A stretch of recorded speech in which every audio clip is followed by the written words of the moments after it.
Comedy పీసు నువ్వంటే పుట్టుబుడికాయ గడివి నువ్వు మామూలు వేసుకున్నా కనపడవు నువ్వు. నేను 6 అడుగులు ఉన్నా, టీ షర్ట్ వేసుకున్నా, మామూలు షర్ట్ వేసుకున్నా, ఈ షర్ట్ వేసుకున్నా కనపడేవాడు బోండా ఉన్నా. నీ వెనకాల ఒక అచ్చోసిన ఆంబోతులాగా ఒక ఎల్లం మన కేసినేని నాని అని ఒకటి పెట్టుకుని ఇద్దరు కూడా అచ్చోస్తున్నటువంటి వ్యక్తుల్లా తిరుగుతూ ఉన్నారు మా జనాల మధ్య.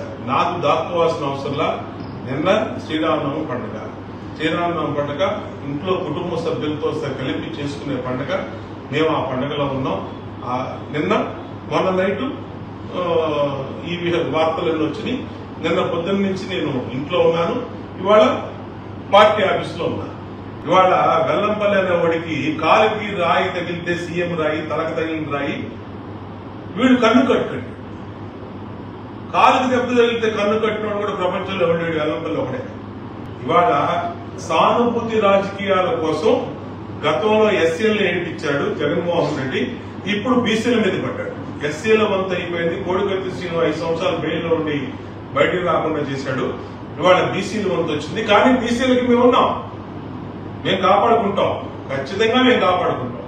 ఎందుకు మీకంతా వైనాట్ 175 అన్నాం 3 నెలలు 6 నెలల కింద. ఇవాళ 175లో నుంచోబెడతానికి అభ్యర్థులు లేక 80 మంది అభ్యర్థులు మార్చారు. ఎందుకు ఈ గతి పట్టింది వైసీపీ పార్టీ అంటే ఓటమి భయం జగన్ ని పట్టుకుంది. అద్దంలో కనపడినట్టు కళ్ళ కట్టినట్టు కనపడతా ఉంది. వీళ్ళందరూ చెప్తున్నాను కదా, జగన్మోహన్ రెడ్డి రాష్ట్రంలో ఓడిపోతాడు ఖాయం, కేసినేని నాని విజయవాడ పార్లమెంట్ లో ఓడిపోతాడు ఖాయం, వెల్లంపల్లి సెంట్రల్ నియోజకవర్గంలో ఓడిపోవడం ఖాయం.